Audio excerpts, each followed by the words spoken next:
Traffic చలాన్ల కోసం బలవంతం చేయొద్దట. వాహనం తాళాలు లాక్కునే అధికారం పోలీసులకు లేదు. చట్ట ప్రకారం కోర్టు ద్వారానే చర్యలు తీసుకోవాలట. హైకోర్టు స్పష్టీకరణట. ట్రాఫిక్ చలాన్లు చెల్లించాలంటూ వాహనదారులను బలవంతం చేయరాదని, పెండింగ్ చలాన్లు చెల్లించడానికి వాహనదారులకు ముందుకు వస్తే వసూలు చేయవచ్చని హైకోర్టు పేర్కొందట. అంతే తప్ప చలాన్ల వసూల్లో భాగంగా వాహనాల తాళం చెవులు లాగేసుకునే వాహనదారులను అడ్డుకునే అధికారం పోలీసులకు లేదని తేల్చి చెప్పింది. చలాన్లు వసూలు చేయడానికి పోలీసులు కఠిన మార్గాలు అవలంబిస్తున్నారని, వాహనదారులను ఇబ్బంది పెడుతున్నారని పేర్కొంటూ హైకోర్టు పిటిషన్ దాఖలైంది.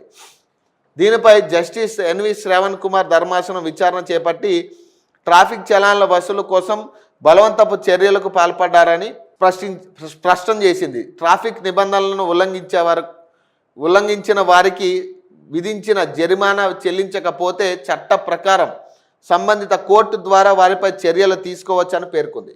ఈ ఆదేశాలు సాధారణ తనిఖీలకు వ్యతిరేకం కాదని తెలుపుతూ దీనిపై కౌంటర్ దాఖలు చేయాలని హోంశాఖ, డీజీపీ, హైదరాబాద్ ట్రాఫిక్ జాయింట్ కమిషనర్లకు నోటీసులు జారీ చేసిందట.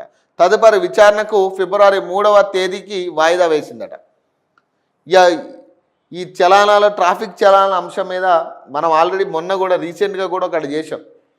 ఈ ట్రాఫిక్ చలానాలు వేయడం ఒక ఎత్తు అయితే వీటిని వసూలు చేసే విధానం మొత్తం రౌడీజంలా ఉంటుంది. అది ఈ ట్రాఫిక్ చలానాలు వసూలు చేసే పోలీసులను చూస్తే రౌడీల్లాగా మారిపోతారు వాళ్ళు.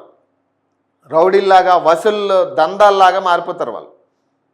ఎట్లా అంటే వాడు అక్కడ 2000 చలానా ఉందంటే 2000 కట్టాల్సిందే.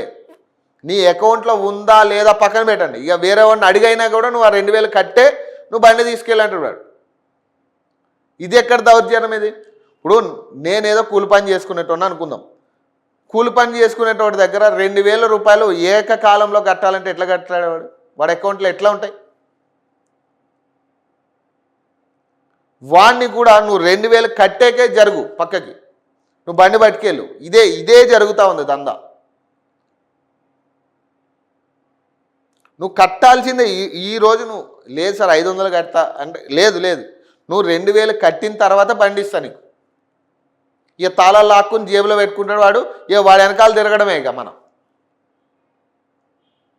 మళ్ళీ వీడికో ఫోన్ చేసి అప్పులు చేసి అయినా కానీ ఆ 2000 కట్టి బండి బయటికి ఇంత దౌర్జన్యంగా వసూలు చేస్తూ ఉన్నారు చలాన్ల వాళ్ళు.